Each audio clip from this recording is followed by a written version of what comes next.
beberapa legenda tidak diciptakan untuk ditelusuri, karena yang kamu cari sedang menunggumu sejak lama. Terowongan itu dibangun tahun 1911 oleh pekerja Romusha, menembus bukit antara Bandung dan Garut. Jalur relnya digunakan untuk mengangkut batu bara dan logistik militer. Tapi pada 1965 terjadi kebakaran besar di dalam gerbong ketiga terbakar dan api menjalar ke seluruh rangkaian. Ada 47 penumpang, tapi hanya 6 yang berhasil keluar. Sisanya tak pernah ditemukan jasadnya. Yang tersisa hanya bau daging terbakar dan suara teriakan yang terus bergema, bahkan setelah api padam. Sejak itu, warga sekitar menghindari terowongan itu. Katanya, pada malam Jumat Kliwon masih terdengar suara kereta yang melintas di jalur yang sudah tak ada lagi. Dan setiap kali seseorang mencoba masuk, angka di prasasti lama di dinding, angka 47 akan berubah. 4 mahasiswa dari Bandung, Reno, si ketua, nekat dan ambisius. Dina, kameramen, rasional tapi penakut. Fajar, teknisi audio yang skeptis. Ayu, narator yang mudah cemas tapi peka terhadap hal-hal gaib. Mereka punya channel Malam Saksi yang mendokumentasikan urban legend. Episode pertama sukses besar. Kini mereka ingin sesuatu yang lebih ekstrem. Reno menunjukkan foto hitam putih dari arsip forum lama. Terowongan dengan ujung gelap dan bekas rel. Di bawah foto tertulis, terowongan 47 ditutup ke 1965. Jangan bunyikan klakson. Di dalam malam itu mereka berangkat jam 9:30 malam. Udara terasa aneh. Sejak memasuki daerah itu, sinyal HP hilang total. Radio mobil menangkap suara mendesis seperti bisikan. Pukul jam 10:48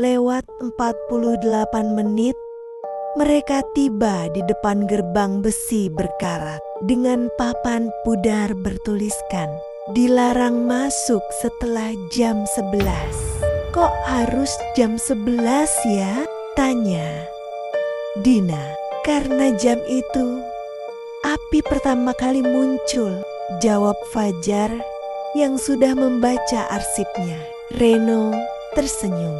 Pas banget. Sekarang jam 10:49. Kita sempet buat shot bagus sebelum jam 11. Saat Reno memotong rantai, terdengar bunyi logam berat yang memantul di dalam lorong. Seperti seseorang sedang membalas. Begitu mobil masuk, suhu langsung turun drastis. Kaca berembun dari dalam. Dina menyorot kamera ke dinding, penuh jamur. Tapi di sela-sela jamur itu tampak cap tangan hitam seperti bekas terbakar.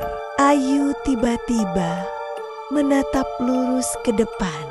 Tunggu, ada orang di ujung sana. Lampu sorot diarahkan ke depan dan terlihat bayangan pria berdiri di tengah terowongan, mengenakan seragam petugas kereta kolonial. Wajahnya menunduk.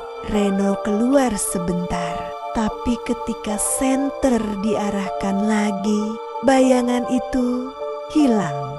Yang tersisa hanyalah bau hangus, seperti daging terbakar dan logam panas.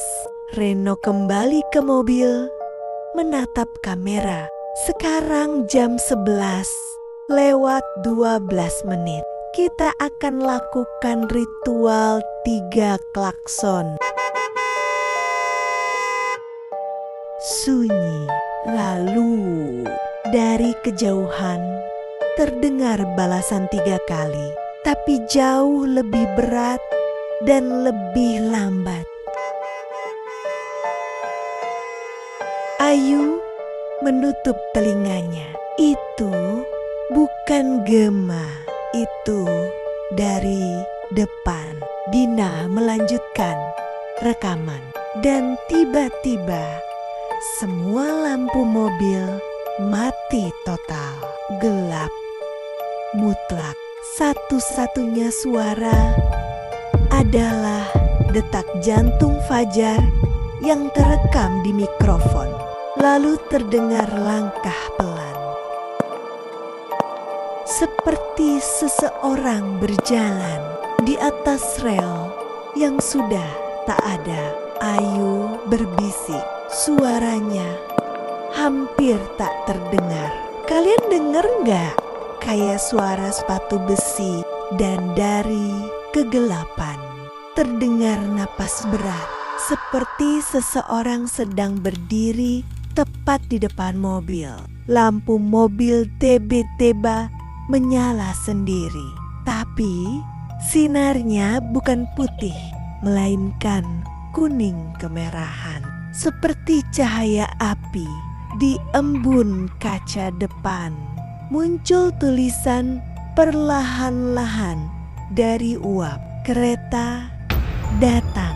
Fajar panik, menekan gas. Mobil tak bergerak. Lalu dari arah depan terdengar deru rel tua dan peluit panjang. Bayangan kereta melintas cepat, melayang sekitar 1 meter dari tanah. Gerbong demi gerbong lewat, membawa penumpang terbakar. Beberapa masih menjerit tanpa suara. Beberapa menatap keluar dengan mata bolong hitam. Saat kereta terakhir lewat, udara jadi panas dan di kaca belakang muncul angka besar seperti digores dengan paku. 48. Dina menangis sambil merekam. Reno, itu artinya apa? Kenapa nambah 1? Ayu menatap kursi belakang. Siapa yang duduk di sana? Semua menoleh.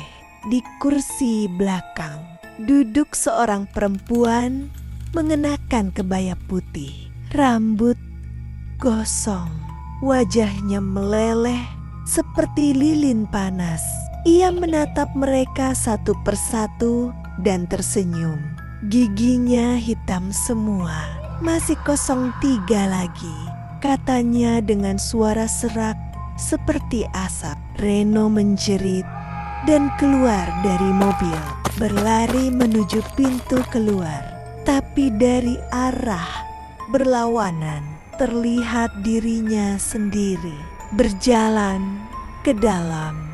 Wajahnya terbakar separuh, matanya kosong. Dina muntah di lantai mobil. Ayu pingsan. Fajar menekan tombol kamera, tapi layar tiba-tiba menunjukkan 47 wajah terbakar menatap mereka dari semua sisi. Mereka akhirnya keluar dari terowongan. Langit di luar tampak kelabu, seperti Fajar yang tak pernah datang. Jam menunjukkan jam 11 lewat 47 menit malam. Mereka saling diam. Ayu gemetar dan berkata, "Tadi kita masuk jam 11 lewat 10, tapi rasanya kayak berjam-jam."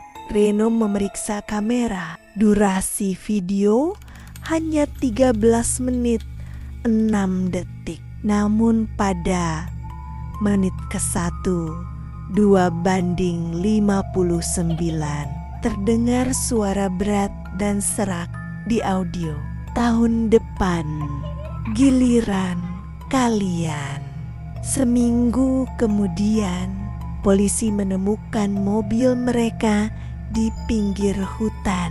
Kacanya hangus dari dalam. Tak ada jasad.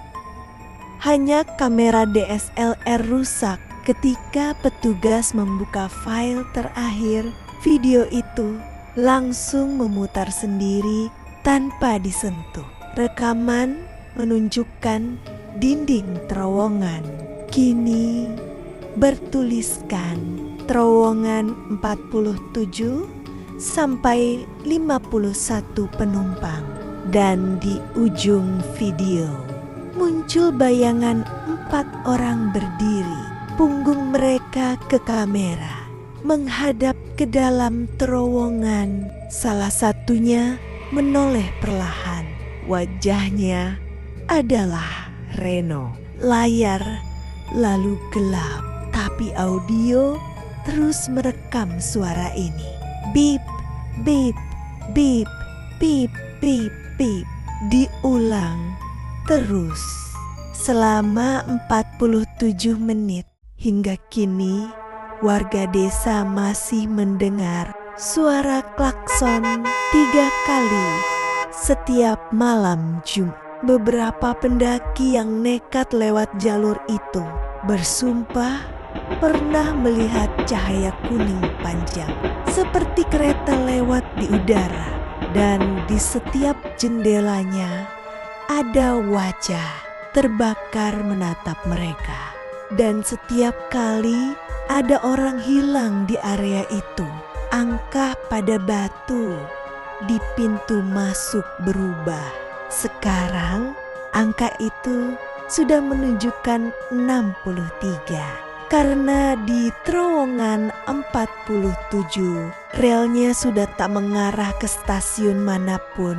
Ia hanya mengarah ke tempat orang-orang yang tak pernah keluar. Bukan semua terowongan punya ujung. Ada yang hanya menuju kembali ke kematian.